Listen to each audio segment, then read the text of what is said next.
Hello guys, स्वागत है आपके अपने चैनल डेविल्स टेल पॉडकास्ट में। ऐसे ही स्टोरी सुनने के लिए सब्सक्राइब करें डेविल्स टेल पॉडकास्ट को।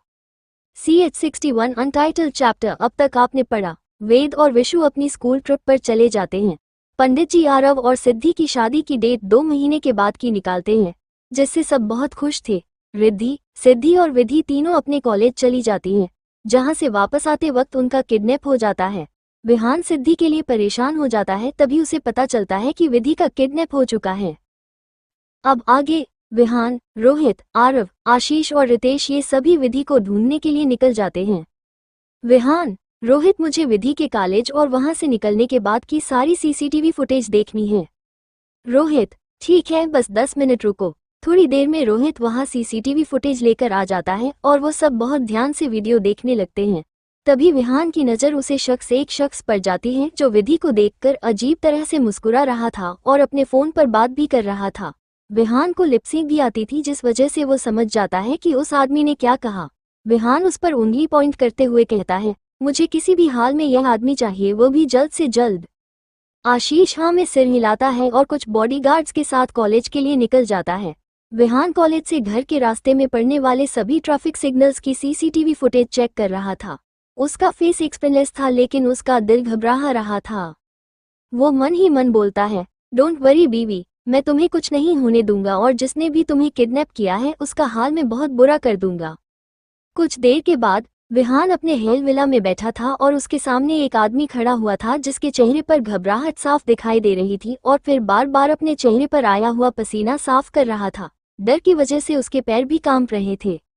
अपने सामने डेविल खुराना को खड़ा देखकर उसकी हालत खराब हो रही थी। विहान अपने हाथ में पड़ी हुई गन लोड करते हुए बोलता है, मैं तुझे एक सीधा सीधा सवाल पूछ रहा हूँ और मुझे उसका सीधा जवाब भी चाहिए, नहीं तो मेरा दिमाग आज बहुत ज्यादा खराब है, इसीलिए मुझसे झूठ बोलने की कोशिश भी मत करना।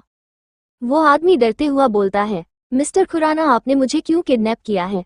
मैंने भला आपका क्या बिगाड़ा है? मैं तो कभी पर्सनली आपसे मिला भी नहीं। विहान, तूने मेरी बीबी की इन्फॉर्मेशन किसे दे रहा था? ये सुनकर वो आदमी कंफ्यूज हो जाता है और बोलता है, मिस्टर खुराना, आपको शायद कोई गलतफहमी हुई है, मैं आपकी बीवी को नहीं जानता। विहान उसके राइट शोल्डर पर गोली मार देता है, जिससे उस आदमी की वाइट शर्ट खून से रेड हो जाती है और वो अपना कंधा पकड़कर दर्द की वजह से जोर जोर से चिल्लाने लगता है। विहान चिल्लाते हुए, वही लड़की जिसका तुम कॉलेज में पीछा कर रहे थे और जिसके कॉलेज से निकलने के बाद तुमने अपने फोन पर उसके बारे में किसी को इन्फॉर्मेशन दी थी। ये सुनकर उसे आदमी के दर्द भरे चेहरे पर हैरानी के एक्सप्रेशन आ जाते हैं, लेकिन फिर भी वो झूठ बोलते हुए कहता है, मैं किसी लड़की को नहीं जानता, प्लीज मुझे जाने दीजिए। विहान इस बार उसके पैर पर गोली मार देता है, जिससे वो आदमी दर्द की वजह से रोने लगता है और अपने घुटने पर बैठ जाता है। उसके आसपास फ्लो पर खून ही पड़ा हुआ था। विहान गन से अपना माथा सहलाते हुए बोलता है, मुझे सही जवाब चाहिए, वरना इस बार गोली तुम्हारे भेजे के पार होगी। ये सुनकर वो आदमी डर जाता है और रोते हुए बोलता है, सर प्लीज मुझे मत मारिए, मेरी कोई भी गलती नहीं है, मुझे तो कॉलेज के ट्रस्टी मिस्टर सुरेश ने ये करने को कहा था। उन्होंने मुझसे कहा था कि मैं उस लड़की पर नजर रखूं और उसके कॉलेज से निकलने के बाद उन्हें इन्फॉर्म कर दो। आरव, लेकिन मुझे समझ नहीं आ रहा कि उनकी तुझसे क्या दुश्मनी हो सकती है। रोहित, क्योंकि विहान ने उनके इकलौते बेटे को बहुत बुरी तरह से मारा था। ये सुनकर आरव कंफ्यूज हो जाता है, तो विहान बोलता है, ये सुरेश उसी कमीने विक्की का बाप है। ये सुनकर सबको सब कुछ समझ में आ जाता है। विहान, मुझे जल्द से जल्द सुरेश चाहिए। आशीष उस आदमी के जख्मों को अपने पैरों से कुचलते हुए बोलता है, चल बता कि सुरेश हमें कहाँ मिलेगा। तूने उसका इस काम में साथ दिया है, इसका मतलब ये है कि तू जानता होगा कि वो इस वक्त कहाँ है। वो आदमी डरते हुए बोलता है, मुझे सच में नहीं पता कि वो उस लड़की को कहाँ लेकर गया है। मुझे तो ये भी नहीं पता था कि सुरेश उस लड़की का किडनैप करने वाला है। लेकिन कुछ ऐसी जगह है जहां सुरेश पहले भी अपने काले कारनामों को अंजाम देता था।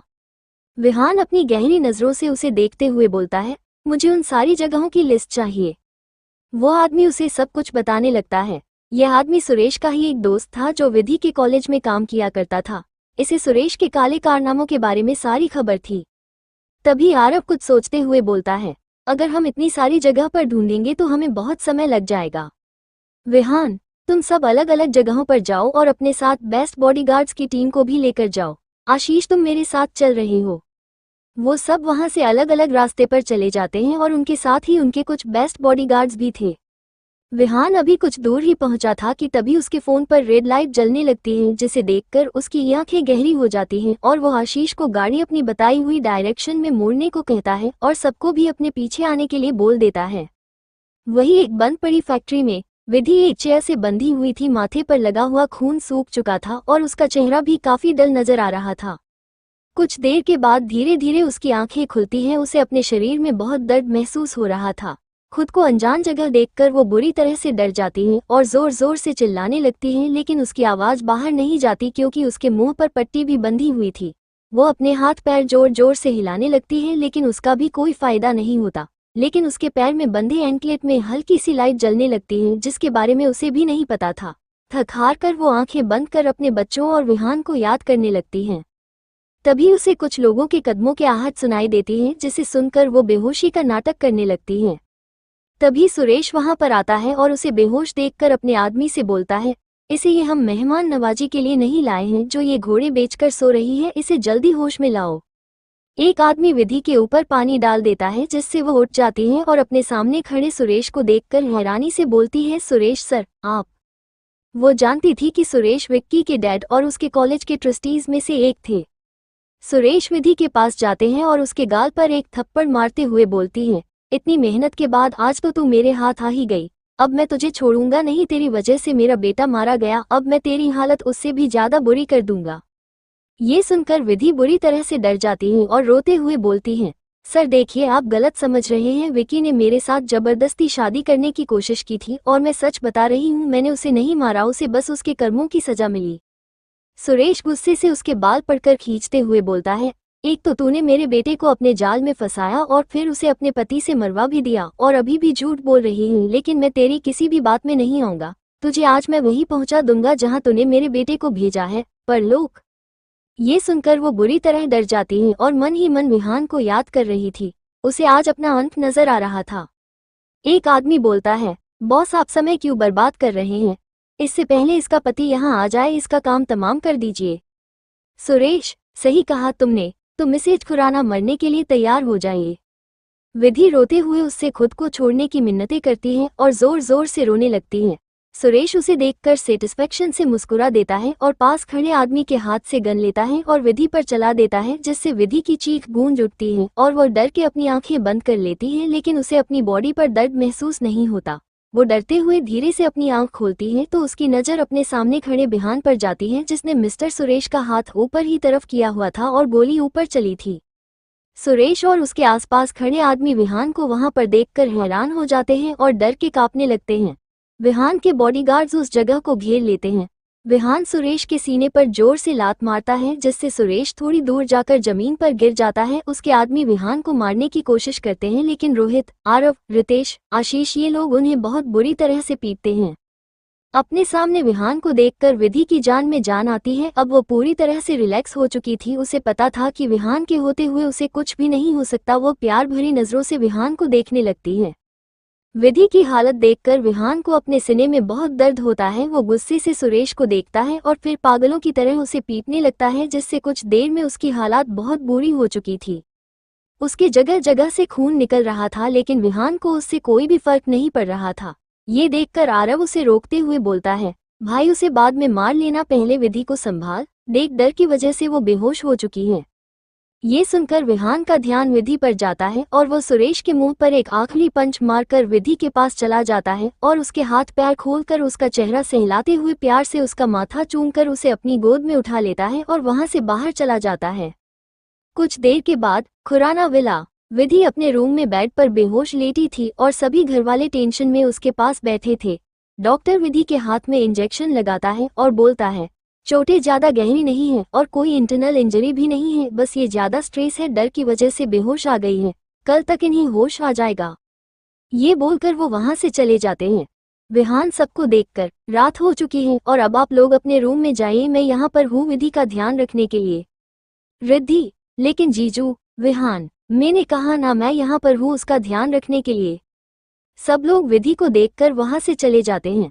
विहान उसके पास आकर बैठ जाता है और उसके माथे से अपना माथा जोड़ते हुए बोलता है, मैं बता नहीं सकता कि मैं आज कितना डर गया था। मैं तुम्हें कभी भी खुद से दूर नहीं जाने दूंगा। वो प्यार से उसके होठों पर किस करता है और उसे अपने सीने में छिपा लेता है। CH62 विधि को होश आना और आई लव यू बीवी। अब तक आपने पढ़ा। विहान सबको देखकर रात हो चुकी है और अब आप लोग अपने रूम में जाइए, मैं यहाँ पर हूँ विधि का ध्यान रखने के लिए। सब लोग विधि को देखकर वहां से चले जाते हैं। विहान उसके पास आकर बैठ जाता है और उसके माथे से अपना माथा जोड़ते हुए बोलता है, मैं बता नहीं सकता कि मैं आज कितना डर गया था। मैं तुम्हें कभी भी खुद से दूर नहीं जाने दूंगा। वो प्यार से उसके होठों पर किस करता है और उसे अपने सीने में छिपा लेता है। अब आगे विनाश का मेंशन। विनाश हाल में बैठा हुआ था और उसके सामने एक लड़की भी बैठी हुई थी जो दिखने में बहुत खूबसूरत थी। तभी सुमित वहां पर आता है। वो थोड़ा घबराया हुआ लग रहा था। विनाश उसे देखकर बोलता है, क्या हुआ, तुम्हारे चेहरे पर 12 क्यों बज रहे हैं? सुमित थोड़ा घबराते हुए बोलता है, बॉस वो मिस्टर खुराना ने अपनी बीवी को बचा लिया, वो सुरेश किसी काम का नहीं निकला। ये सुनकर भी विनाश के चेहरे पर कोई शिकार नहीं आती क्योंकि उसे यकीन था कि सुरेश कभी भी विहान का कुछ नहीं बिगाड़ पाएगा। वह तो बस विहान का ध्यान दूसरी चीजों में लगाना चाहता था। लेकिन सुमित की बात सुनकर सामने बैठी लड़की चिल्लाते हुए बोलती है, क्या कहा, विहान की बीवी? विहान ने शादी कर ली, पर किससे और कब? और तुमने मुझे इस बारे में बताया भी नहीं विनाश। ये सुनकर विनाश उस लड़की को देखकर मुस्कुराते हुए बोलता है, क्यों, तुम्हें ये जानकर क्या करना? कहीं तुम्हारे दिल में अभी भी अपने एक हस्बैंड के लिए प्यार तो नहीं उमड़ रहा? Ex wife of Vihaan Khurana. ये सुनकर वो लड़की चिल्लाते हुए बोलती है, मैं अभी भी उसकी वाइफ हूँ। तुम शायद भूल रही हो कि लीगली हमारा डाइवोर्स नहीं हुआ था। अभी भी मैं मिसेज सुहाना विहान खुराना हूँ। जी हाँ, ये लड़की कोई और नहीं बल्कि सुहाना ही थी जो विहान की एक्स वाइफ थी। लेकिन उसकी बात सुनकर विनाश हंसते हुए बोलता है, कौन मानेगा कि तुम विहान खुराना की पहली बीवी हो? किसी को भी तुम्हारे बारे में नहीं पता और तुम शायद भूल रही हो कि खुराना एस ने तुम्हें धक्के मारकर निकाला था। तुम्हारे बाप की कंपनी को तुम्हारे सामने ही जला दिया था, यहाँ तक कि तुम्हें मरने के लिए छोड़ दिया था। वो मैं था जिसने तुम्हें बचाया था। ये सुनकर सुहाना अपने हाथ में पकड़ा हुआ गिलास जमीन पर फेंक देते और चिल्लाते हुए बोलती है, मैं उनका हाल इससे भी बुरा करूंगी। मुझे नफरत है विहान खुराना और उसकी पूरी फैमिली से, उसकी औलाद से। विनाश, क्या तुम उस लड़की की बात कर रही हो? सुहाना, हाँ वही। मैं बस उसके थोड़ा बड़े होने का इंतजार कर रही थी, लेकिन मुझे लगा नहीं था कि विहान किसी दूसरी लड़की से शादी कर लेगा। पर कोई बात नहीं, मैं हूं ना उसे उसके रास्ते से हटाने के लिए। लिली, जब तक मेरा उससे डाइवोर्स नहीं हो जाता वो किसी भी दूसरी लड़की से शादी नहीं कर सकता। विनाश मुस्कुराते हुए, तुम अब उस बच्चे को इस्तेमाल करने की सोच रही हो? सुहाना, मैंने इसी दिन के लिए उसे पाल पोस कर बड़ा किया है। मेरी जिंदगी का सिर्फ एक ही मकसद रहा है, विहान खुराना को बर्बाद करना। ये सब कहते हुए सुहाना किसी साइको से कम नहीं लग रही थी। सुहाना को विनाश ने ही बुलाया था और ऑस्ट्रेलिया से सुहाना और सोना दोनों अलग अलग फ्लाइट से आए थे। सुहाना अभी अपनी बच्ची को विहान के सामने नहीं लाना चाहती थी, इसलिए उसने सोना और उसकी नैनी को किसी दूसरी जगह पर रखा था और विनाश ने इस काम में उसका पूरा साथ दिया था। आखिर उसका भी मकसद यही था, विहान को बर्बाद करना। विनाश, मिसेज खुराना, आप काफी दूर से ट्रेवल करके आए हैं, इसीलिए थक चुकी होगी। जाइए और जाकर थोड़ा रेस्ट कर लीजिए, कल से आपको अपना मिशन भी स्टार्ट करना है। सुहाना भी हाँ में सिर हिलाती है और सुमित उसे उसका रूम बता देता है। सुहाना को उसके रूम में पहुंचाने के बाद सुमित विनाश के पास आता है और बोलता है, तो ये है आपका हुक्म का एक्स मिसेज खुराना। विनाश, सही कहा तुमने, पूरी दुनिया में यह इकलौती ऐसी इंसान है जो विहान से मुझसे भी ज्यादा नफरत करती है और उसकी बर्बादी में ये हमारा साथ देगी। ये सुनकर सुमित भी हाँ में सिर हिला देता है। अगली सुबह करीबन 5 बजे विहान और विधि सुकून से एक दूसरे में सिमटे हुए थे। तभी विधि की पलकें झपकने लगती हैं और वो कशमशाते हुए अपना चेहरा विहान के सीने में छुपा लेती है। उसके हिलने डुलने से विहान की भी नींद खुल जाती है और वो विधि के मासूम से चेहरे को निहारने लगता है। थोड़ी देर में विधि की भी नींद खुलती है तो उसकी नजरें सीधा विहान से मिलती हैं। उसे जगह देखकर विहान को दुनिया भर का सुकून मिल जाता है। विधि भी उसे कसकर गले लगा लेती है और रोते हुए बोलती है, थैंक यू सो मच, आपने फिर से मुझे बचा लिया। मुझे लगा कि मैं कभी भी अपने बच्चों को नहीं देख पाऊंगी। वो सब गुंडे बहुत बुरे थे, उन्होंने मुझे बहुत जोर से थप्पड़ मारा।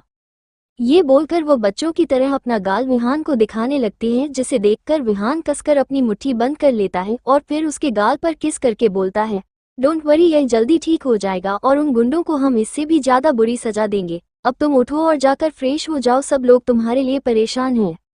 ये सुनकर विधि बेड से उठने लगती है, लेकिन पैर में चोट होने की वजह से लड़खड़ा जाती है। लेकिन विहान उसे संभाल लेता है और बोलता है, तुम्हें चोट लगी है, रुको मैं लेकर चलता हूँ।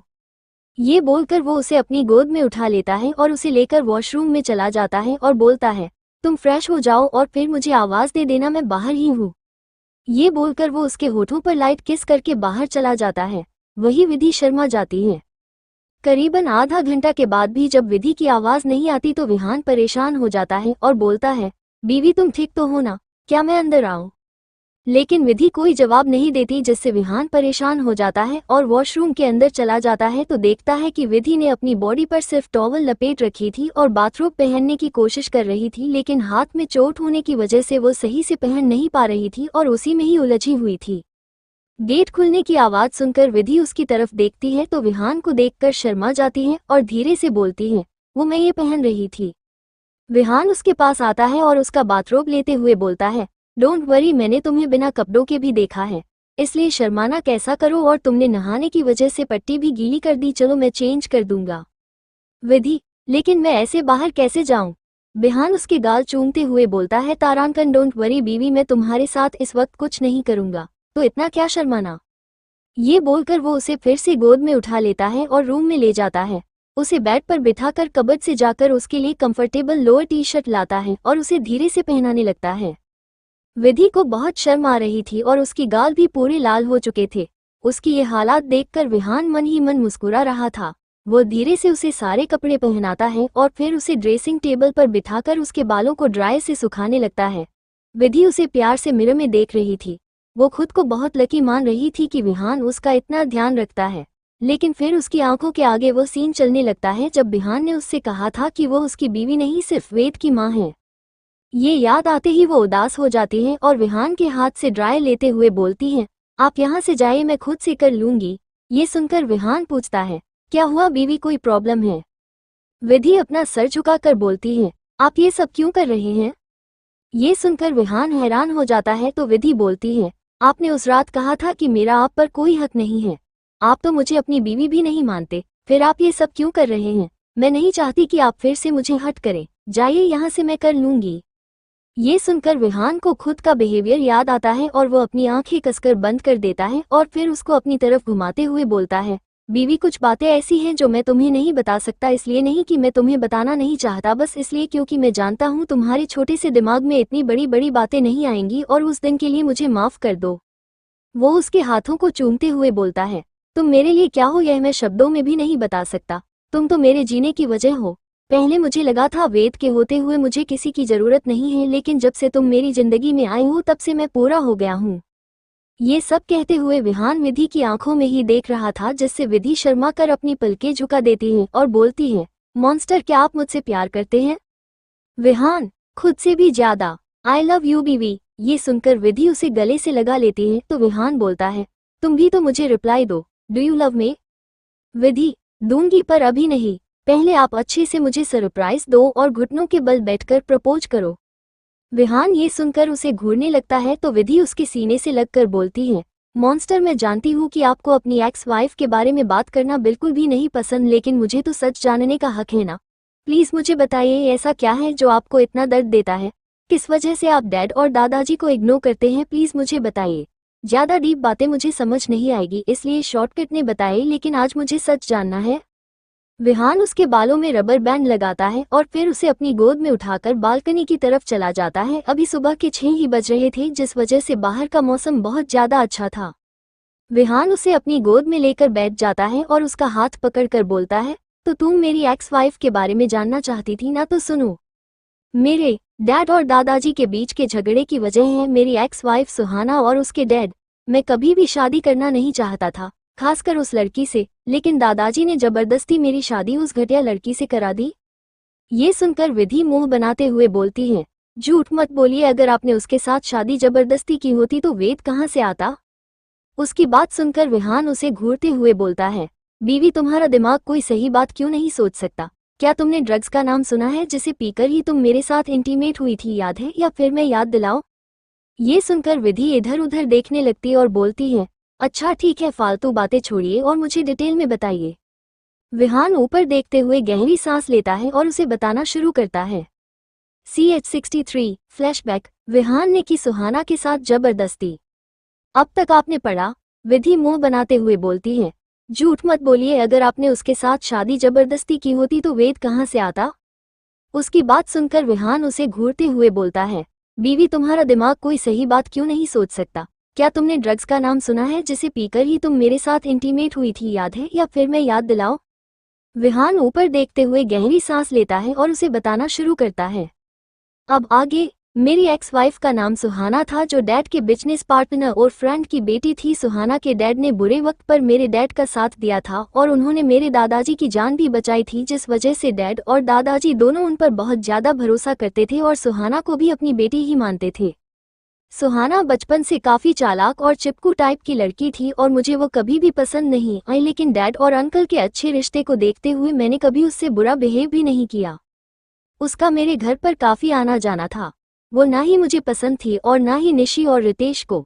वो बहुत ही घमंडी और एरोगेंट थी। मैं 22 साल का था तब से मैंने कंपनी की जिम्मेदारी संभालनी शुरू कर दी, लेकिन सुहाना के डैड का बिजनेस लॉस में ही जा रहा था। उनकी कंपनी सिर्फ हमारी कंपनी पर ही डिपेंडेंट थी। सुहाना कॉलेज में खुद को मेरी गर्लफ्रेंड बताती रहती थी, लेकिन मैं उसे पसंद नहीं करता, ये बात मेरे घर वाले भी जानते थे। एक दिन सुहाना ने मुझे प्रपोज किया, लेकिन मैंने उसका प्रपोज एक्सेप्ट कर नहीं किया। वो हमेशा से ही बहुत जिद्दी रही थी। उसने हमेशा यही बात सीखी थी कि जो चीज़ प्यार से ना मिले उसे जबरदस्ती छीन लो। उसने मुझे एक नहीं बल्कि कई बार प्रपोज किया था, जिस वजह से मैं तंग आ चुका था। और एक दिन मैंने एक पार्टी में सबके सामने उसकी बहुत इंसल्ट की थी और गुस्से में उसे थप्पड़ भी मार दिया था, जिस वजह से उसका ईगो हर्ट हो गया था। और बाद में मेरे डैड और सुहाना के डैड के बीच में लड़ाई हुई थी। उसके बाद डैड और दादाजी दोनों ने मुझे बहुत डांटा। मेरी गलती ना होने के बाद भी दादाजी ने मुझे उनसे माफ़ी मांगने के लिए बोला और उस वक्त मैंने उनकी बात मान ली। लेकिन सुहाना और उसके डैड पहले से ही तय कर चुके थे कि वो मुझे बदला लेंगे। सच तो ये था कि सुहाना को उसके डैड ही मुझसे शादी करने के लिए उकसाते रहते थे, क्योंकि उनका बिजनेस बिल्कुल भी अच्छा नहीं चल रहा था और उनकी कंपनी डूबने के कगार पर थी। और ऐसे में अगर उनका नाम हमारे साथ जुड़ जाता तो उन्हें बहुत प्रॉफिट होता। वो बहुत ही चालाक इंसान थे, जिनके लिए उनका बिजनेस और पैसा ही सब कुछ था। उस बीच मैं एक बहुत बड़े प्रोजेक्ट के लिए तैयारी कर रहा था, जो कि मेरी कंपनी और करियर के लिए बहुत अच्छा साबित होने वाला था। मुझे मेरी दिन रात की मेहनत के बाद वो प्रोजेक्ट मिल ही गया, लेकिन सुहाना के डैड ने मेरे डैड को अपना पुराना एहसान जताकर वो प्रोजेक्ट मांग लिया और डैड ने भी मेरी सारी मेहनत को नज़रअंदाज करके वो प्रोजेक्ट उन्हें दे दिया। ये तो सिर्फ शुरुआत थी। उसके बाद तो वो हमारे हर बिजनेस मैटर में इंटरफेयर करने लगे थे और यहाँ तक कि उन्होंने हमारे प्रोजेक्ट्स को भी चोरी करना शुरू कर दिया था, जिसके बारे में मुझे पता चल गया और मैंने उनके खिलाफ पुलिस कंप्लेंट कर दी।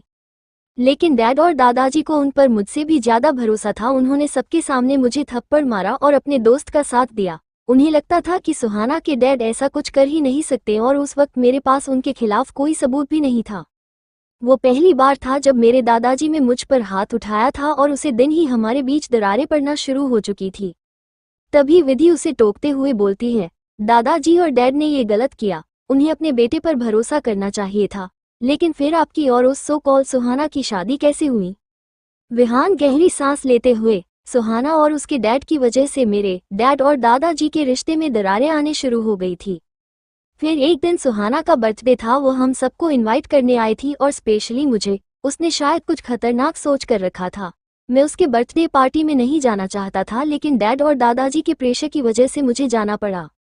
फ्लैशबैक। बर्थडे पार्टी वाला दिन। सुहाना का घर बहुत ही खूबसूरत डेकोरेटेड था और वहां पर कई गेस्ट भी आए हुए थे। बिहान और उसकी फैमिली जैसे ही वहां पहुंचती है तो सभी लोग उनसे मिलने के लिए आने लगते हैं। शायद ही कोई होगा जो उनके साथ अपनी जान पहचान ना बढ़ाना चाहता हो। विहान अपने पास खड़े हुए रोहित से बोलता है, मुझे लग रहा कि मेरा दम घुट जाएगा। मैं जिस लड़की की शक्ल तक देखना पसंद नहीं करता, ये मुझे उसी की बर्थडे पार्टी में लाए हैं। ये सुनकर पास में खड़ा आरव बोलता है, भाई धीरे बोल, कहीं डैड ने सुन लिया तो आफत आ जाएगी और सिर्फ थोड़ी देर की तो बात है। सब लोग जाकर सुहाना को बर्थडे विश करते हैं। सुहाना जबरदस्ती ध्यान से चिपक रही थी, लेकिन विहान बस उसे इग्नोर ही कर रहा था। ये देख सुहाना की एक दोस्त उसे चढ़ाते हुए बोलती है, सुहाना बेबी, लगता है तुम पिछली बार का थप्पड़ भूल चुकी हो। मुझे समझ नहीं आता, जिस लड़के ने तुम्हारी इतनी इंसल्ट की तुम उसके पीछे क्यों भागती रहती हो। ये सुनकर पीछे खड़ा सुहाना का दोस्त बोलता है, अरे दिया, तू तो जानती है ना, विहान खुराना इंडिया का सबसे रिच इंसान है। उसके आगे उसके पीछे कौन नहीं भागना चाहेगा, और हमारी सुहाना की कंपनी भी तो उसके सहारे ही चल रही है। ये सुनकर सुहाना को बहुत इंसल्टिंग फील होता है और वो बोलती है, विनाश तुम मेरे डैड की कंपनी छोड़ो और अपने डैड की कंपनी पर ध्यान दो। तुम और विहान एक ही कॉलेज में पढ़ते हो ना, लेकिन वो तुमसे हर चीज में आगे हैं और तुम उसका मुकाबला कभी नहीं कर पाओगे। ये सुनकर सब लोग विनाश पर हंसने लगते हैं, जिससे विनाश की आंखें गुस्से से लाल हो जाती हैं। विनाश के डैड और विहान के डैड बिजनेस राइवल थे, जिस वजह से उन दोनों में भी नहीं बनती थी। विनाश भी अपने डैड की बिजनेस में हेल्प करता था, लेकिन वो कभी भी विहान को हरा नहीं पाया। वो मन ही मन सुहाना को पसंद करता था, लेकिन सुहाना उसे गुस्से में देखकर मुस्कुराते हुए वहां से चली जाती है और अपने डैड को कुछ इशारा करती है, जिसे देखकर उसके डैड भी हाँ में सिर हिला देते हैं। सुहाना चलते हुए विहान और उसकी फैमिली के पास आ जाती है और अजीत जी से बोलती है, अरे अंकल, आप लोगों ने अभी तक कुछ लिया नहीं, लगता है यहाँ के सर्वेंट्स कुछ ज्यादा ही आलसी हो गए हैं। मैं आप लोगों के लिए ड्रिंक लाती हूँ। ये बोलकर वो एक वेटर को अपने पास बुलाती है और उससे ड्रिंक ले लेकर खुद सबको देने लगती है और आखिरी ग्लास उठाकर वो विहान को देते हुए बोलती है, विहान, मैंने तुम्हारे लिए तुम्हारी फेवरेट वाइन मंगाई है, मुझे पता है कि तुम्हें ये कितनी पसंद है। ये सुनकर सब मुस्कुरा देते हैं। विहान ना चाहते हुए भी उसके हाथ से ड्रिंक ले लेता है और पीने लगता है।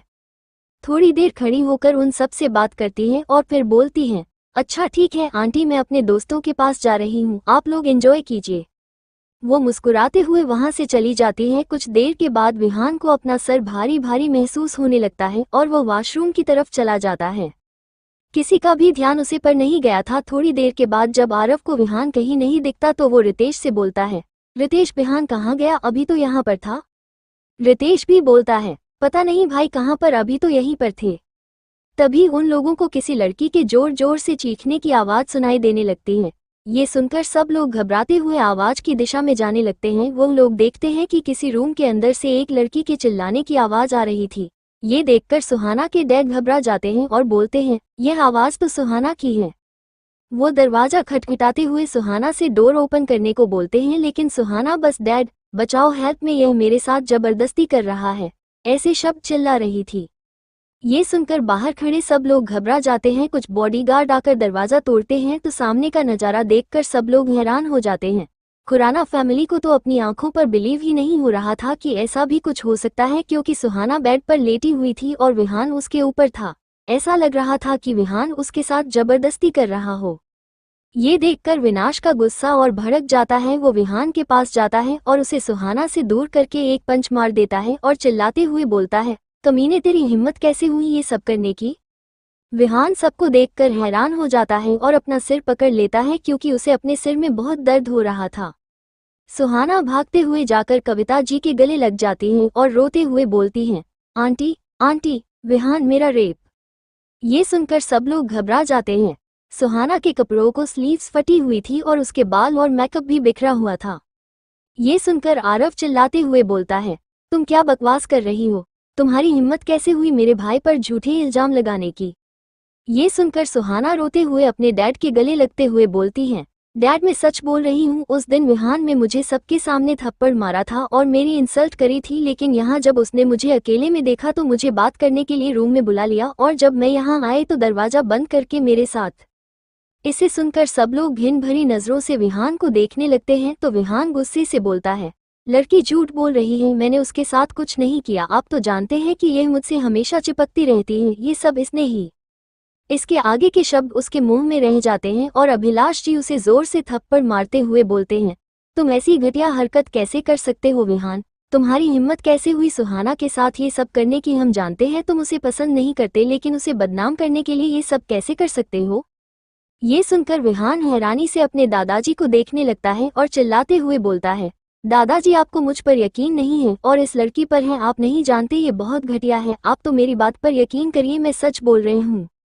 तभी सुहाना के डैड उसके गाल पर थप्पड़ मारते हैं, चिल्लाते हुए बोलते हैं, विहान खुराना, तुम्हारी हिम्मत कैसे हुई मेरी फूल सी बच्ची के साथ ऐसा करने की। मैंने तुम्हें अपने बेटे जैसा माना था और तुम्हें अपना दामाद बनाना चाहता था, लेकिन तुमने मेरी बेटी के साथ जबरदस्ती करने की कोशिश की और जब तुम्हारी चोरी पकड़ी गई तो तुम मेरी बेटी को ही गलत ठहरा रहे हो। अगर ऐसा ही है तो फिर सुहाना की ड्रेस का फटा हुआ कपड़ा तुम्हारे हाथ में कैसे आया। ये देखकर विहान अजीत जी की तरफ देखते हुए बोलता है, डैड मेरा यकीन करिए, मैंने कुछ नहीं किया, ये लड़की मेरे साथ। अजीत जी बिना उसकी बात सुने हुए उसे थप्पड़ मारते हैं और बोलते हैं, मुझे आज तुम्हें अपना बेटा बोलते हुए भी शर्म आ रही है। मैंने सपने में भी नहीं सोचा था तुम ऐसे निकलोगे, तुमने तो आज हमारी परवरिश पर ही सवाल उठा दिया। विहान को यकीन नहीं हो रहा था कि उसके डैड और दादाजी को उस पर बिल्कुल भी भरोसा नहीं है। वो अपनी माँ की तरफ देखा है तो कविता जी भी अपने सिर झुका लेती हैं। ये देखकर विहान पूरी तरह से शॉक हो जाता है, लेकिन रितेश आगे आते हुए बोलता है, मुझे मेरे भाई पर यकीन है, वो कभी किसी लड़की के साथ ऐसा नहीं कर सकते। निशी, मुझे भी मेरे भाई पर यकीन है। रोहित आगे आते हुए, मुझे भी मेरे भाई पर यकीन है, वो भले ही गुस्सा ज्यादा करते हैं लेकिन वो कभी ऐसा घटिया काम नहीं कर सकते। आरव, आप हमें यहाँ के सीसीटीवी फुटेज दिखाइए, उसे पता चल जाएगा कि किसने किसके साथ गलत किया है। ये सुनकर सुहाना के डैड हड़बड़ाते हुए बोलते हैं, ये हमारा घर है इसलिए यहाँ पर कोई कैमरा नहीं है, सिर्फ पार्टी हॉल में ही कैमरा लगे हुए हैं। ये सुनकर रोहित बोलता है, जब आपके पास कोई सबूत नहीं है तो आप मेरे भाई को कैसे गलत ठहरा सकते हैं। तभी उनके पीछे खड़ा एक आदमी बोलता है, सुहाना की यह हालत देखने के बाद भी तुम्हें किसी सबूत की जरूरत है, अगर कोई तुम्हारी बहन के साथ ऐसा करे तो। ये सुनते हैं विहान का पारा हाई हो जाता है और उसे मरने के लिए आगे आता है, लेकिन आरव उसे रोक लेता है। तभी सुहाना के डैड उदास होते हुए बोलते हैं, आज तुम्हें इतने लोगों के सामने मेरी बेटी की इज्जत लूटने की कोशिश की है, अगर यह बात बाहर सबको पता चल गई तो मेरी बेटी कैसे सबको फेस करेगी, कौन उससे शादी करेगा, कौन उसकी जिम्मेदारी उठेगा, वही जिसने उसके साथ गलत करने की कोशिश की। अभिलाष जी बोलते हैं। सुहाना रोते हुए, आपका क्या मतलब है दादाजी। अभिलाष जी, हम आपको वचन देते हैं कि कल ही हम आपकी और विहान की शादी कराएंगे। ये सुनकर कुछ लोग हैरान हो जाते हैं तो किसी के चेहरे पर शातिर मुस्कान आ जाती है। CH64, विहान और सुहाना की शादी अब तक आपने पढ़ा।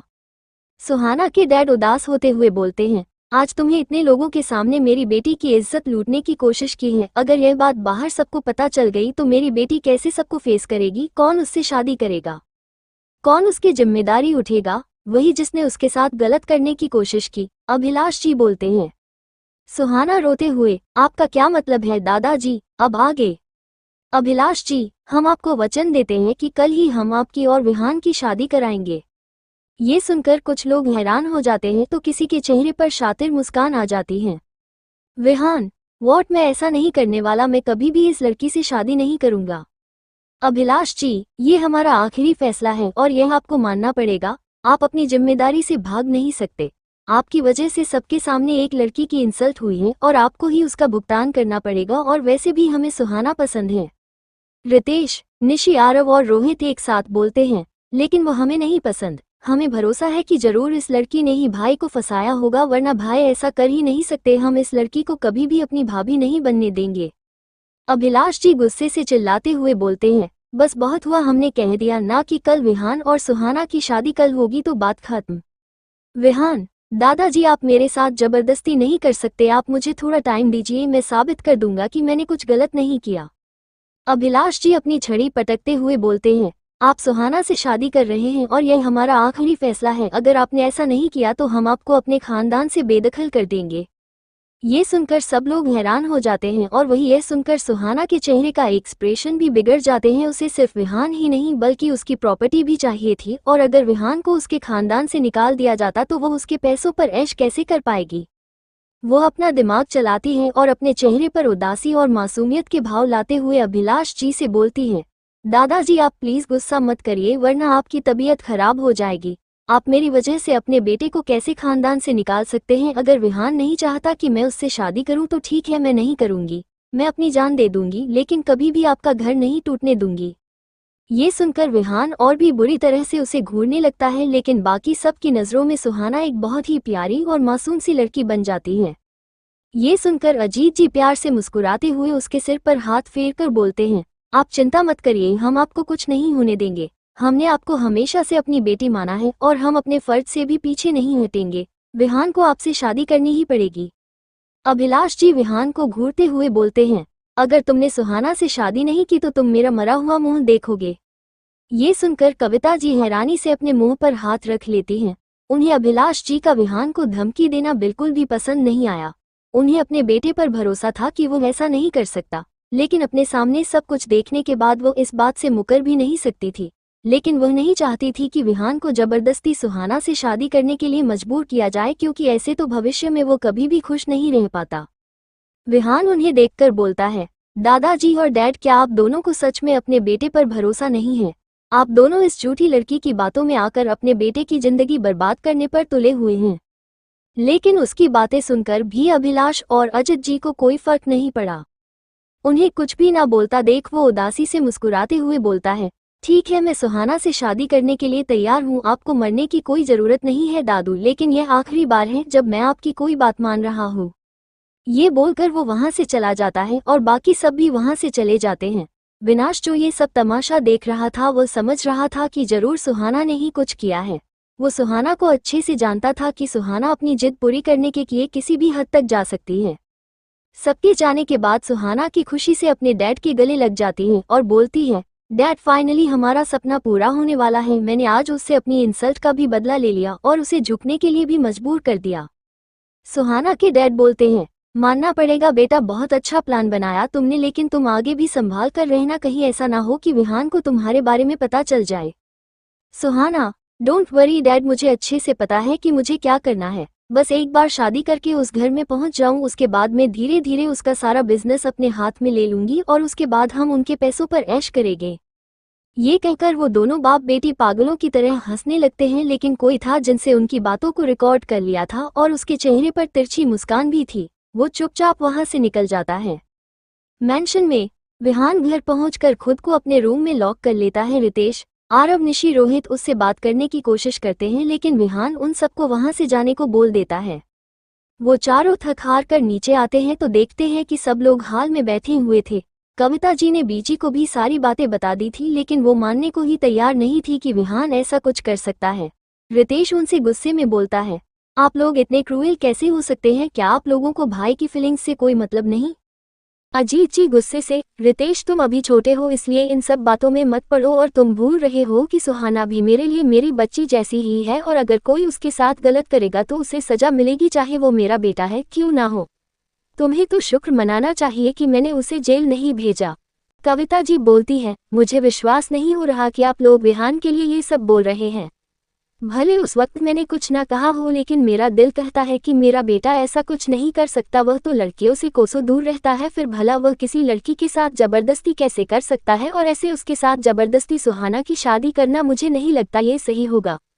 अभिलाष जी, बहू, ये हमारा आखिरी फैसला है। कल ही सुहाना और विहान की शादी होगी, लेकिन शादी में घर के ही कुछ लोग शामिल होंगे, क्योंकि मैं नहीं चाहता कि लोगों को पता चले कि हमारे बेटे ने क्या करतूत की है।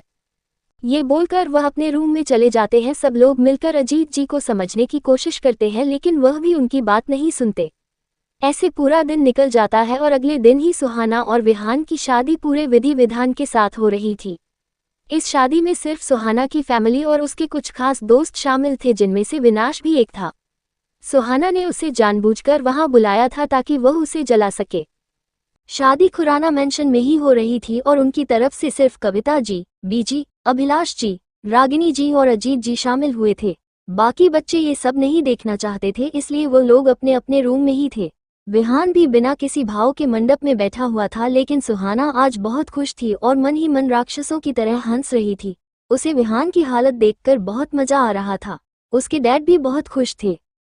कुछ देर में शादी पूरी हो जाती है और सब लोग वहां से चल जाता है। अब वहां पर सिर्फ सुहाना, विहान, अभिलाष जी, अजीत जी, कविता जी और बीजी ही थी। सुहाना अभिलाष जी से बोलती है, थैंक यू सो मच दादू, आपने मेरी इज्जत बचा ली।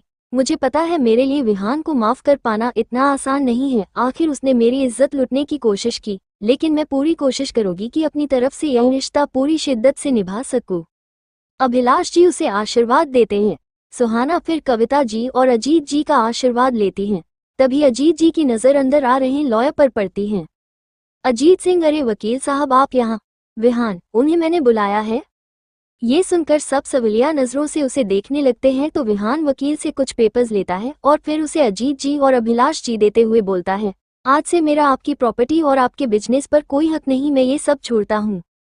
ये सुनकर सब हैरान हो जाते हैं। अभिलाष जी, ये क्या बकवास कर रहे हैं आप? आप हमारे पोते और इस खानदान के वारिस हैं और ये सब आपका हक है। विहान हंसते हुए, वो पोता जिस पर आपको बिल्कुल भी भरोसा नहीं, और हक वहाँ होता है जहाँ रिश्ता ट्रस्ट का हो। लेकिन जब आप सभी को मुझ पर भरोसा ही नहीं तो फिर हमारा रिश्ता भी किस काम का। आज से आप मेरे लिए सिर्फ मिस्टर खुराना हैं। ये सुनकर सब हैरान हो जाते हैं। वही सुहाना को अपने सपने पर पानी फिरता हुआ महसूस हो रहा था। वह मन ही मन विहान को कोसते हुए बोलती है, अरे बेवकूफ़ इंसान, तुम्हारी हिम्मत कैसे हुई इतनी बड़ी प्रॉपर्टी को ठुकराने की। ये बस शक्ल से ही अच्छा है, दिमाग तो इसके पास है ही नहीं। फिर वो अपने चेहरे पर झूठी मुस्कान लाकर विहान को समझने की कोशिश करती हैं। विहान, तुम ऐसा कैसे कर सकते हो? देखो, मैं जानती हूँ कि तुम मुझे पसंद नहीं करते, लेकिन मेरी वजह से अपने डैड और दादाजी के साथ रिश्ता खत्म करना बहुत गलत बात है।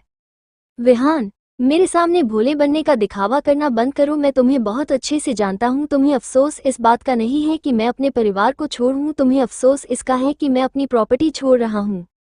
अभिलाष जी अपनी छड़ी पटकते हुए बोलते हैं, बदतमीज लड़के, तुम्हारी हिम्मत कैसे हुई अपनी दादाजी से ऐसी बात करने की? हम अब भी इस घर के बड़े हैं। विहान, चिल्लाना बंद करिए मिस्टर खुराना, बुढ़ापे में ज्यादा चिल्लाना सेहत के लिए अच्छा नहीं होता। एक फैसला कल आपने लिया था और एक फैसला आज मैं ले रहा हूँ, और हाँ, मैं अभी और इसी वक्त ये घर छोड़कर जा रहा हूँ। ये सुन सब हैरान हो जाते हैं। अपने रूम से नीचे आते हुए रितेश, निशी, आरव, रितेश और रोहित भी ये सुन लेते हैं और वह बोलते हैं, तुम अकेले नहीं जाओगे, हम भी तुम्हारे साथ चलेंगे। हमें भी ऐसे लोगों के साथ नहीं रहना जिन्हें खुद के बच्चों पर भरोसा ना हो। अजीत जी, आप सब बकवास करना बंद करिए, कोई कहीं नहीं जा रहा है। और यह क्या मिस्टर खुराना लगा कर रखा है तुमने? वह तुम्हारे दादाजी है और मैं तुम्हारा बाप हूँ। सिर्फ तुम्हारे कह देने से यह रिश्ता खत्म नहीं होता। विहान उनकी बात को इग्नोर करता है और एक सर्वेंट को कुछ इशारा करता है तो वह सर्वेंट विहान के रूम से उसका बैग लेकर बाहर आ जाता है। विहान उससे बैग लेता है और अभिलाष जी, अजीत जी को इग्नोर करके कविता जी और बी जी के पास जाता है और उन दोनों के पैर छूकर बोलता है, मैं चलता हूँ। ये सुनकर सब लोग हैरान हो जाते हैं। अभिलाष जी और अजीत जी को भी अपने किए पर थोड़ा अफसोस हो रहा था। कविता जी रोते हुए बोलती है, विहान तू कहीं नहीं जाएगा। मैं मानती हूँ कि मुझे भी तुम्हारा साथ देना चाहिए था, लेकिन मैंने ऐसा नहीं किया। लेकिन अगर तू यहाँ से गया तो मैं मर जाऊंगी। विहान उनके हाथ से अपना हाथ छुड़ाता हो और बाहर जाने लगता है, लेकिन कविता जी भगते हुए है उसके पास आती है और रोते हुए उसके सीने से लग जाती है और बोलती है, प्लीज विहान, तुझे अपने डैड और दादाजी से बात नहीं करनी तो मत कर, लेकिन अपनी माँ को इतनी बड़ी सजा मत दे। मेरे खातिर यहाँ रुक जा, मैं तेरे बिना मर जाऊंगी। विहान उन्हें समझाने की कोशिश करता है, लेकिन वो पैनिक करने लगती है और उनकी हालत खराब होने लगती है और वह बेहोश हो जाती है, जिसे देखकर सब लोग डर जाते हैं। विहान उन्हें गोद में उठाकर उनके रूम में ले जाता है। कुछ देर में डॉक्टर वहां आते हैं और चेक कर बोलते हैं, मिसेज खुराना को किसी बात का गहरा सदमा लगा है, इसलिए ध्यान रखना आप सब, कोई ऐसी बात मत करना जिससे इनका दिल दुखे या फिर ये ज्यादा स्ट्रेस है ले, वरना इनकी तबीयत और भी ज्यादा खराब हो जाएगी। आज पहली बार सुहाना दिल से कविता जी को थैंक यू बोल रही थी। वो नकली आंसू लाते हुए विहान से बोलती है, देखो विहान, तुम्हारी वजह से आंटी की क्या हालत हो गई। अगर तुम यहाँ से चले गए और उन्हें कुछ हो गया तो तुम कभी भी खुद को माफ नहीं पाओगे। विहान बिना कुछ कहे अपने रूम में चला जाता है। वहीं बाकी सब इस बात के लिए रिलैक्स था कि कम से कम विहान अब यहाँ से जाने वाला नहीं था। Present time. ये सब सुनकर विधि की आंखों में आंसू आ जाते हैं और वह सुहाना को कोसते हुए बोलती है, मॉन्स्टर में होती तो इस लड़की को जान से मार देती। कितनी गंदी है यह, इसकी वजह से आपको इतनी प्रॉब्लम्स हुई। लेकिन इससे भी ज्यादा गुस्सा मुझे दादू और डैड पर आ रहा है। वह अपने खुद के बेटे के साथ ऐसा कैसे कर सकती है? आपकी उनसे नाराजगी गलत नहीं है। विहान गहरी सांस लेते हुए, उस दिन के बाद मैंने कभी भी अजीत खुराना और अभिलाष खुराना से बात नहीं करी। हम भले ही एक घर में रहते थे, लेकिन मैंने उनसे मतलब रखने की बंद कर दिया था। और सुहाना के होने ना होने से तो मुझे वैसे भी कोई फर्क नहीं पड़ता था। हम तो एक कमरे में भी नहीं रहते थे क्योंकि मैं उसे बर्दाश्त नहीं कर पाता था। मैंने लोन लिया और खुद का बिजनेस शुरू किया, जिसने रोहित और आरव ने हमेशा मेरा साथ दिया। मैं घर भी बहुत कम आता था, इसलिए मुझे सुहाना से कोई मतलब नहीं था। विधि उसे गले लगाकर बोलती है, फिर सबके सामने सुहाना की असलियत कब सामने आई? विहान उसे गोद में उठाकर वापस से रूम में ले जाते हुए बोलता है, आज के लिए इतना ही, बाकी का बाद में बताऊंगा। देखो बातों बातों में ही 8 बजे बज गए, सब लोग तुमसे मिलने के लिए बेताब होंगे, इसलिए अभी मेरे साथ चलो। विधि, लेकिन प्रॉमिस करिए आप मुझे सब कुछ बताएंगे। विहान तारानकन, ओके, मैं वादा करता हूँ, मैं तुम्हें बाद में सब कुछ बताऊंगा। वह दोनों अपने रूम से बाहर चले जाते हैं, जहां हाल में सब बेचैनी से उन दोनों का इंतजार कर रहे थे। 65 मिशा का खात्मा। अब तक आपने पढ़ा विहान उसे गोद में उठाकर वापस से रूम में ले जाते हुए बोलता है, आज के लिए इतना ही, बाकी का बाद में बताऊंगा। देखो बातों बातों में ही 8 बजे बज गए, सब लोग तुमसे मिलने के लिए बेताब होंगे, इसलिए अभी मेरे साथ चलो। वह दोनों अपने रूम से बाहर चले जाते हैं जहां हाल में सब बेचैनी से उन दोनों का इंतजार कर रहे थे। अब आगे विहान विधि को लेकर हाल में जाता है जहां सब पहले से ही बैठे हुए थे। विधि को देखकर रिद्धि और सिद्धि भागते हुए उसके पास जाती है और उसे गले लगा लेती है। सिद्धि, विद्यु तू ठीक है, तुझे ज्यादा दर्द तो नहीं हो रहा? Riddhi, I am sorry Vidhu, हमें माफ कर दे, हम उसे वक्त कुछ नहीं कर पाए, काश हम थोड़े और स्ट्रांग होते हैं तो तुझे कुछ नहीं होने देते। विधि बोलती है, मैं ठीक हूँ, मुझे कुछ नहीं हुआ, लेकिन अगर तुम दोनों कुछ देर तक और मुझे ऐसे ही दबाए रही तो पक्का मैं दुनिया को अलविदा कह दूंगी। ये सुनकर वह दोनों उससे दूर होती है और उसे गुस्से से घूरने लगती है, तो वह क्यूट सा चेहरा बनाकर उन दोनों को देखने लगती है। सिद्धि उसके माथे पर किस करने के लिए आगे आती है, लेकिन विहान विधि को पीछे खींचकर बोलता है, अगर तुम्हें किस करना है तो जाकर अपने बॉयफ्रेंड को करो, मेरी बीवी से दूर रहो। ये सुनकर सिद्धि और रिद्धि बुरी तरह से उसे घूरने लगती है, लेकिन वह उन दोनों को इग्नोर करके विधि को काउच पर बिठा देता है और खुद भी उसके बगल में बैठ जाता है। कविता जी देख पा रही थी कि विधि और विहान के बीच में अब सब कुछ ठीक है। ये देखकर उन्हें बहुत अच्छा लगता है। वह प्यार से विधि का माथा चूमते हुए बोलती है, तुमने हमें बहुत डरा दिया था, पर अब हमें खुशी है कि तुम ठीक हो। निशी उसे गले लगाते हुए बोलती है, हम बहुत डर गए थे कि कहीं आपको कुछ हो ना जाए, अब आप बाहर कहीं भी नहीं जाएंगे। बीजी भी प्यार से उसका सिर चूम लेती है। रोहित, आशीष और आरव भी उससे उसका हाल चाल पूछने लगते हैं।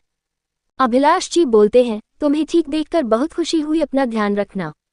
डॉक्टर ने कहा है कि तुम्हारे माथे पर लगी पट्टी गीली ना हो पाए और अपनी मेडिसिन भी टाइम पर लेते रहना। अजीत जी, अगर तुम्हें दर्द हो तो तुरंत हमें बता देना, हम डॉक्टर को इन्फॉर्म कर देंगे। उनकी बात सुनकर विधि उन दोनों को देखती है, उसे विहान की बताई हुई बातें याद आने लगती हैं और उसके मन में भी उन दोनों के लिए बुरे थॉट पैदा होने लगते हैं, लेकिन वह खुद को रोकते हुए उनसे बोलती है, ठीक है, मैं अपना ध्यान रखूंगी। रोहित, अच्छा ठीक है, अब मेरी क्यूट सी भाभी ठीक है, इसलिए चलकर कुछ खा लो, मुझे बहुत जोरों की भूख लगी है, कल रात को भी किसी ने कुछ भी नहीं खाया। ये सुनकर विधि हैरानी से बोलती है, सी क्या कहा, आप लोगों ने कल से कुछ खाया भी नहीं? रागिनी जी प्यार से उसके गाल सहलाते हुए बोलती है, अब हमारी बेटी जख्मी होकर बेड पर पड़ी हुई थी और हम खाना खाते हैं, इतने भी बुरे नहीं हैं हम। लेकिन अब तुम ठीक हो गई हो, इसलिए हम पेट भर के खाना खाएंगे और तुम भी जल्दी से ठीक हो जाओ ताकि मुझे अपने हाथों से टेस्टी सा खाना बनाकर खिला दो। जया और आशीष भी उसका हाल चाल पूछते हैं और फिर सब लोग डाइनिंग टेबल पर जाकर बैठ जाते हैं, लेकिन मिशा विधि को सही सलामत देखकर बहुत गुस्से में थी। वह मैन हाय मैन को बोलती है, या सुरेश किसी कम का नहीं निकला, सोचा था वो इसे रास्ते से हटा देगा, फिर विहान को मैं खुद के करीब कर लूंगी, लगता है अब मुझे कुछ और सोचना पड़ेगा। तभी आरव उसे देखकर बोलता है, मिस मिशा ब्रेकफास्ट कर लीजिए, क्या पता ये आपकी जिंदगी का आखिरी ब्रेकफास्ट हो। ये सुनकर मिशा उसे हैरानी से देखने लगती है तो आरव अजीब तरह से मुस्करा देता है, जिससे मिशा को कुछ बुरा होने का आभास होने लगता है। सब लोग बैठकर ब्रेकफास्ट करने लगते हैं। मिशा भी डरते हुए अपनी जगह पर आकर बैठ जाती है। विहान विधि को खुद अपने हाथों से खाना खिला रहा था, ये देखकर सबको बहुत अच्छा लगता है, लेकिन मिशा उन्हें गुस्से से घूर रही थी। ब्रेकफास्ट के बाद अजीत जी विहान से बोलते हैं, विहान तुमने ये तो बताया नहीं कि विधि को किसने किडनैप किया था, किसकी हिम्मत हुई जो उसने खुराना खानदान की बहू को किडनैप करने की कोशिश की। विधि धीरे से बोलती है, मेरे कॉलेज के एक ट्रस्टी मिस्टर सुरेश ने। सिद्धि और रिद्धि हैरानी से बोलती है, ये तो विक्की के डैड है ना, जरूर उन्होंने तुम्हें विक्की का बदला लेने के लिए किडनैप किया होगा, जैसा बेटा वैसा एक बाप। रोहित, लेकिन क्या तुम दोनों जानती हो कि इस काम में कोई और भी था जिसने सुरेश का साथ दिया? विधि कंफ्यूजन से, लेकिन कॉलेज में तो मेरा कोई और दुश्मन भी नहीं है, तो फिर कौन मिस्टर सुरेश का साथ देगा? विहान एक सर्वेंट को इशारा करता है तो वह सर्वेंट हाल में लगी हुई एलईडी टीवी पर सुरेश के घर की सीसीटीवी फुटेज चला देता है, जिसमें साफ दिख रहा था कि एक लड़की जिसने खुद को पूरी तरह से कर किया हुआ था, वो सुरेश को विधि का किडनैप करने को बोल रही थी। ये देखकर मिशा की आंखें बड़ी बड़ी हो जाती है। जिया, इस लड़की को कैसे पता कि विधि कब कॉलेज जाने वाली है और उसके साथ कौन सा ड्राइवर होगा? रितेश, जरूर इसमें घर के ही किसी मेंबर का हाथ होगा। ये सुनकर सब हैरान हो जाते हैं और मिशा के चेहरे पर पसीना आने लगता है। वह घबराहट से अपने कपड़े कसकर पकड़ लेती है। ये देखकर निशी उससे पूछती है, क्या हुआ मिशा, तुम इतना घबरा क्यों लग रही है? ऐसा लग रहा है ये लड़की तुम ही हो। ये सुनकर मिशा बोलती है, ये तुम क्या बकवास कर रही हो, मैं भला ऐसा क्यों करूंगी। निशी हंसते हुए, अरे तुम तो ऐसे डर गई जैसे तुम्हारी कोई चोरी पकड़ी गई हो। मैं तो मजाक कर रही थी और तुम सीरियस हो गई। लेकिन अभिलाष जी और अजीत जी के मन में मिशा को लेकर शक पैदा हो गया था। रोहित, जरा वो दूसरी फुटेज दिखाना। रोहित दूसरी फुटेज चलाता है जिसे देखकर सबकी आंखें फटी की फटी रह जाती हैं और उनकी आंखों में गुस्सा साफ नजर आने लगता है, क्योंकि उस फुटेज में वही लड़की थी जो मिस्टर सुरेश के घर गई थी, लेकिन उसने अपना मास्क हटा दिया था। सब लोग हैरानी से मिशा की तरफ देखने लगते हैं। कविता जी उसके गालों पर जोर से थप्पड़ मारती है जिससे वह जमीन पर गिर जाती है। कविता जी चिल्लाते बोलती है, तुम्हारी हिम्मत कैसे हुई हमारे बहू के साथ ऐसी घटिया हरकत करने की। हमने तुम्हें अपनी बेटी माना और अपनी बहू बनाना चाहते थे, लेकिन तुम ऐसी निकलोगी हमने कभी सोचा भी नहीं था। अभिलाष जी हताश होकर कुर्सी पर बैठ जाते हैं और विहान की तरफ देखते हुए बोलते हैं, हमें माफ कर दीजिए विहान, अच्छा हुआ आपने पहले ही विधि को पसंद कर लिया था, वरना हमारी वजह से दोबारा आपकी जिंदगी बर्बाद हो जाती। अजित जी गुस्से भरी नजरों से मिशा को देखते हुए बोलते हैं, हमें खुद पर गुस्सा आ रहा है कि हमने अपने बेटे के मना करने के बावजूद इस घर में रखा, लेकिन अब नहीं रोकेंगे विहान, आपको इस लड़की के साथ जो करना है आप करिए। मिशा गुस्से से खड़ी होती है और चिल्लाते हुए बोलती है, मैंने कुछ गलत नहीं किया, ये लड़की विहान के साथ रहना डिजर्व नहीं करती, ना ही इसका कोई स्टैंडर्ड है और ना ही यह इतनी खूबसूरत है। आप सब जानते थे कि मैं पागलों की तरह विहान से प्यार करती हूँ, लेकिन इसके बावजूद भी आपने इस लड़की को एक्सेप्ट कर लिया और तभी मैंने सोच लिया था कि मैं इसे अपने रास्ते से हटा दूंगी। अगर वह सुरेश ऐसे नहीं मार पाया तो क्या हुआ, मैं हूं ना, मैं इसे मार दूंगी। ये बोलकर वह गुस्से से विधि की तरफ आगे बढ़ती है, लेकिन रिद्धि उसे बालों से पकड़कर पीछे खींचती है और नॉनस्टॉप उसके गालों पर 7-8 थप्पड़ मार देती है और गुस्से से चिल्लाने लगती है। रितेश उसे देखकर मन में सोचता है, क्या थप्पड़ मारती है ये, थैंक गॉड मेरी किस के बदले मुझसे सिर्फ पोछा ही लगवाया, वरना अभी तक मेरे गाल सूज चुके होते हैं। मिशा गुस्से से रिद्धि को खुद से दूर धक्का देती है और फ्रूट बास्केट में रखे हुए नाइफ उठाकर पास में खड़ी विधि के गले पर रख देती है और बोलती है, अगर तुम मेरे नहीं हुए विहान तो मैं तुम्हें इस लड़की का भी नहीं होने दूंगी, मैं इसे मार दूंगी। अगर मैं तुम्हारे साथ नहीं रह सकती तो कोई भी तुम्हारे साथ नहीं रह सकता। विहान, मिशा उसे छोड़ दो, अगर उसे एक खरोच भी आई तो मैं तुम्हें जान से मार दूंगा, और वैसे भी तुम यहाँ से बचकर नहीं जा सकती। विधि मिशा से बोलती है, मेरे घर वालों ने तुम पर भरोसा किया और तुम मेरे ही पति को मुझसे दूर करना चाहती हो, तुम सच में बहुत घटिया हो। मिशा उसकी गर्दन पर चाकू चुभाते हुए बोलती है, ज्यादा बकवास की तो अभी इसी वक्त तुम्हारी गर्दन काट दूंगी। विधि हंसते हुए, तुम नहीं कर सकती क्योंकि तुम्हें पता है अगर मुझे कुछ भी हुआ तो तुम यहाँ से जिंदा नहीं जा सकती। निशा तुम्हें तो मैं। विधि उसके घुटने पर जोर से लात मारती है और फुर्ती दिखाते हुए उसके हाथ को दूर झटक देती है जिससे मिशा जमीन पर गिर जाती है। विहान विधि को अपने पीछे करके मिशा के पास जमीन पर बैठता है और कसकर उसके बाल खींचते हुए बोलता है, तुम्हें क्या लगा तुम अपना चेहरा कवर कर लोगी तो कोई तुम तक पहुंच नहीं पाएगा। मुझे यकीन नहीं होता तुम विहान खुराना के साथ ऐसे बचकानी चाले चलोगी, पर डोंट वरी, तुम्हारे लिए मैंने बहुत अच्छी चीज सोच कर रखी है। तुमने तो अभी तक मेरी भी बेरहमी के बारे में सुना होगा, अब तुम वो खुद महसूस करोगी। उसकी बातें सुनकर डर के मारे मिशा का शरीर कांपने लगता है। विहान बगल में पड़ा चाकू उठा लेता है और मिशा को देखते हुए मुस्कुराते हुए बोलता है, तुम मेरी बीवी का गला काटने वाली थी ना, लेकिन मैं तुम्हारे बॉडी का एक एक पार्ट काट कर रख दूंगा। ये बोलते हुए वो मिशा की उंगलियां काट देता है, जिससे बेचारी ने मिशा के साथ बाकी लड़कियों की भी चीख निकल जाती है। सब लोग बुरी तरह डर जाते हैं।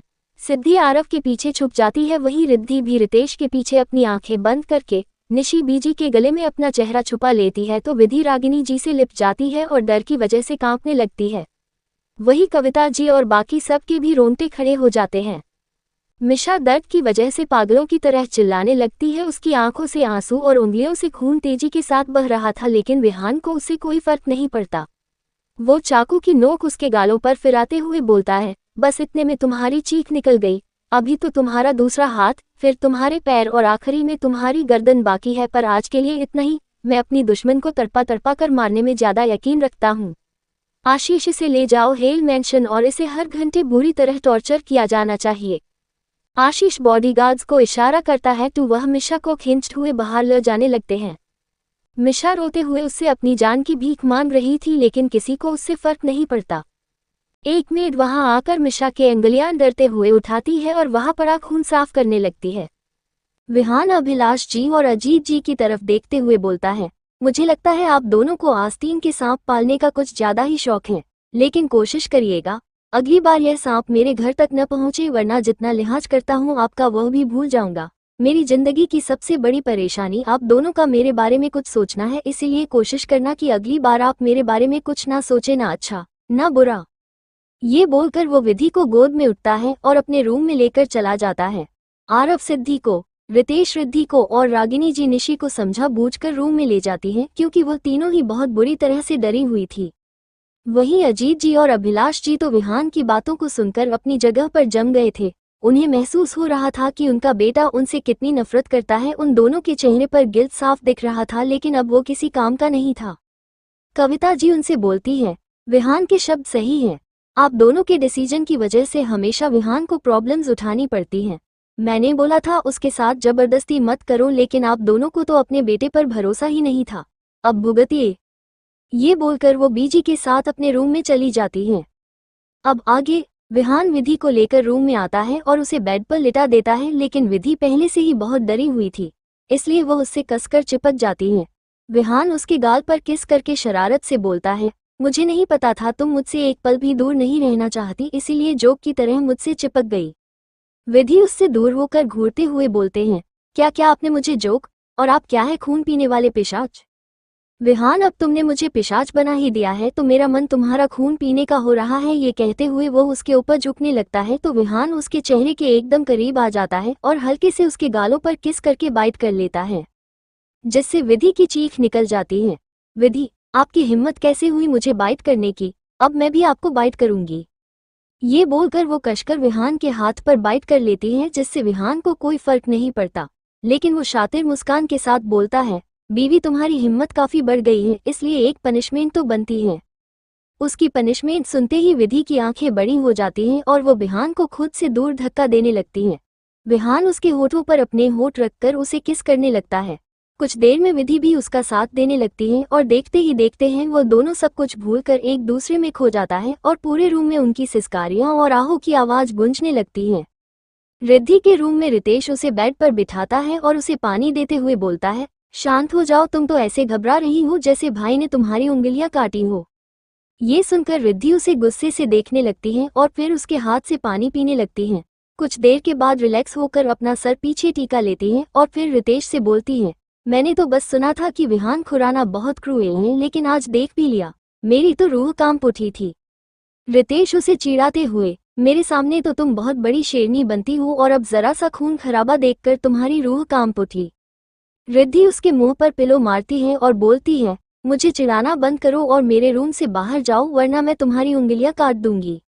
रितेश और समूह बनाकर देखा है और फिर रूम से बाहर चला जाता है। आराम से बेड पर लेट जाते हैं। ऐसे ही दिन बीतने लगता है। विहान और विधि वेद और विशु से भी बात करते हैं। वो दोनों सेफली अपने प्लेस पर पहुंच चुके थे।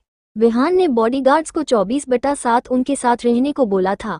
विधि के किडनैप होने के बाद वो अपने बच्चों को लेकर कोई रिस्क नहीं लेना चाहता था।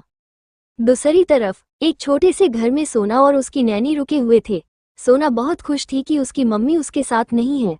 वो अपनी नैनी के साथ आराम से खेल रही थी। उसकी नैनी सोना से बहुत प्यार करती थी और उसे अपनी बेटी के जैसा ही मानती थी। हालांकि सोना का बहुत मन था बाहर जाकर खेलने का, लेकिन सुहाना के ऑर्डर को ना मानने की हिम्मत उसमें नहीं थी। इसलिए वो मासूम सी बच्ची अपनी नैनी के साथ ही घर में खेल रही थी। सुहाना और विनाश साथ बैठे हुए थे और उनके सामने एक लॉयर था। वो सुहाना को एक पेपर देते हुए बोलता है, कानून के मुताबिक आप अभी भी विहान खुराना की लीगल वाइफ हैं और विहान खुराना ने आपको डाइवर्स दिए बिना ही दूसरी शादी करी है, इसीलिए कानूनन उनकी दूसरी पत्नी को उनकी प्रॉपर्टी पर कोई हक नहीं है। आप चाहे तो उन पर केस कर सकती हैं और आप उनकी प्रॉपर्टी और बाकी सारी चीजों पर अपना हक ले सकती हैं। ये सुनकर सुहाना हाँ में सिर हिलाती है और बोलती है, थैंक यू लॉयर, अब आप यहाँ से जा सकते हैं। लॉयर वहाँ से चला जाता है। उसके जाने के बाद विनाश सुहाना से बोलता है, सारी तैयारियां हो चुकी हैं, अब तुम वहां जा सकती हो, लेकिन अपना ध्यान रखना कहीं ऐसा ना हो कि अपने मकसद को पूरा करने से पहले ही तुम ऊपर वाले को प्यारी हो जाओ। सुहाना, डोंट वरी, मैं इतनी जल्दी नहीं मरने वाली, फिलहाल तो मेरा किसी और को मारने का प्लान है। ये कहते हुए वो तिरछा मुस्कुराने लगती है। थोड़ी देर बातें करने के बाद सुहाना वहां से बाहर चली जाती है। शाम का वक्त, खुराना मेंशन में सब लोग हॉल में बैठकर आरव, सिद्धि और रोहित जिया की शादी की तैयारी के बारे में बातें कर रहे थे। तभी बाहर से कुछ आवाज आने लगती है और एक बॉडीगार्ड आकर बोलता है, बॉस एक प्रॉब्लम हो गई है, प्लीज आप बाहर आइए। ये सुनकर विहान उसके साथ बाहर चला जाता है और उसके पीछे ही बाकी फैमिली मेंबर्स भी। वो सब जैसे ही बाहर निकलती हैं तो सामने खड़ी लड़की को देखकर उन सबके मुंह से हैरानी से निकलता है, सुहाना। वही यह सब सुनकर विधि गुस्से से सामने खड़ी लड़की को देखने लगती है जिसमें अपने चेहरे पर भर भर कर मेकअप किया हुआ था और उसके चेहरे पर शैतानियत साफ नजर आ रही थी। विहान जैसे ही बाहर आता है तो वहां पर बहुत सारी मीडिया थी और उसी के आगे सुहाना अपने मासूम से चेहरे को लेकर खड़ी हुई थी जो कि सिर्फ एक दिखावा था। विहान को देखते ही एक रिपोर्ट उससे पूछता है, सर इस लड़की का कहना है कि आपने इससे शादी की थी और फिर जब आपका मन इनसे भर गया तो आपने उनके पूरे बिजनेस और उनके डैड को बर्बाद कर दिया, इनसे इनका बेटा छीन लिया और फिर उन्हें छोड़कर आपने किसी दूसरी मासूम लड़की की जिंदगी बर्बाद करने के लिए उससे शादी कर ली, क्या ये सच है? ये सुनकर सब हैरान हो जाते हैं। दूसरा रिपोर्टर आगे आते हुए बोलता है, इस लड़की में जो सबूत दिखाए हैं जिससे ये साबित होता है कि ये लड़की सच बोल रही। आपको शर्म नहीं आती किसी लड़की के साथ ऐसा करते हुए, या आपको लगता है कि कोई कानून आपका कुछ नहीं बिगाड़ सकता? ऐसे ही मीडिया उल्टे सीधे सवाल करने लगती है और यह सब देखकर सब लोग हैरान थे, लेकिन सुहाना और ये सब अपने घर पर लाइव देख रहा विनाश दोनों के चेहरे पर जहरीली मुस्कान थी। विहान गुस्से से उन सबको घूर कर देखता है और अपने गार्डों को इशारा करता है। थोड़ी देर में गार्ड सभी मीडिया वालों के कैमरे तोड़ देते हैं और उनकी रिकॉर्डिंग्स डिलीट करके उन्हें खींचते हुए वहां से ले जाने लगते हैं। ये देखकर सुहाना के चेहरे पर शिकन आ जाती है, लेकिन वो किसी तरह अपने डर को काबू में करके अभिलाष जी और अजीत जी की तरफ देखते हैं। बोलती है, हेलो अंकल, मैंने आप दोनों को बहुत मिस किया। आई होप आप लोग भी मुझे भूले नहीं होंगे। उसकी बात सुनकर वो दोनों उसे गुस्से से उसे घूरने लगते हैं, लेकिन विहान शांति से बस उसका तमाशा ही देख रहा था। फिर सुहाना निशी और रितेश को देखकर बोलती है, और मेरी प्यारी नंद और देवर जी, तुम दोनों कितनी बड़े हो गए और खूबसूरत भी। वैसे मेरा बेटा कहीं दिखाई नहीं दे रहा। मैं कभी भी आप लोगों की जिंदगी में वापस नहीं आना चाहती थी, लेकिन मेरे बेटे का प्यार मुझे यहाँ खींच लाया। रागिनी जी, बेशर्म लड़की, तुझे 5 साल पहले वो घटिया हरकतें करते हुए अपने बेटे की याद नहीं आई थी? सुहाना, ओह आंटी, आपके पास आपका घर नहीं है, जब देखो तब मेरे घर में पड़ी रहती हैं। खैर मेरा वेदू कहाँ है, उससे कहो ना उसकी रियल माँ उससे मिलने आई है। उसके बात सुनकर विधि को बहुत गुस्सा आता है और उसके सामने खड़ी होकर जोर से चिल्लाते हुए बोलती है, अपनी गंदी जुबान से मेरे बेटे का नाम भी मत लेना, सिर्फ जन्म देने से तुम उसकी माँ नहीं बन जाती। उसकी बात सुनकर रिद्धि और सिद्धि उसे देखने लगती हैं। उन्हें पहले से ही कुछ समझ नहीं आ रहा था। निशी रितेश से, लगता है भाई ने भाभी को इस कमीनी सुहाना के बारे में सब कुछ बता दिया है, तभी तो वो इतनी ज्यादा शौक नहीं है। उसकी बात सुनकर रितेश भी हाँ में सिर हिलाता है। सुहाना उसे ऊपर से नीचे तक देखते हुए बोलती है, तो तुम हो मेरी हस्बैंड की दूसरी बीवी, दिखने में ठीक ठाक हो लेकिन उतनी बेवकूफ भी। और वो तुम्हारा बेटा नहीं है, वो सिर्फ मेरा बेटा है, और कुछ ही देर में तुम्हारा पति तुम्हें इस घर से धक्के मार के निकाल देगा, क्योंकि अभी मैं उसकी पहली वाइफ हूँ, और जब उसने तुमसे शादी मुझे डाइवोर्स दिए बिना की है, इसलिए कोई भी तुम दोनों की शादी को नहीं मानेगा। इसलिए मेरे पति और मेरे बच्चों पर अपना हक जमाना बंद करो। ये सुनकर विधि को बहुत बुरा लगता है, क्योंकि सुहाना की बातें सच थी, लेकिन विहान के सब्र का बांध टूट चुका था। वो गुस्से में सुहाना के पास जाता है और उस पर चिल्लाते हुए बोलता है, तुम्हारी हिम्मत कैसे हुई मेरी बीवी से बात करने की? पिछली बार तो तुम बच गई थी, लेकिन इस बार मैं तुम्हें जिंदा नहीं छोड़ूंगा।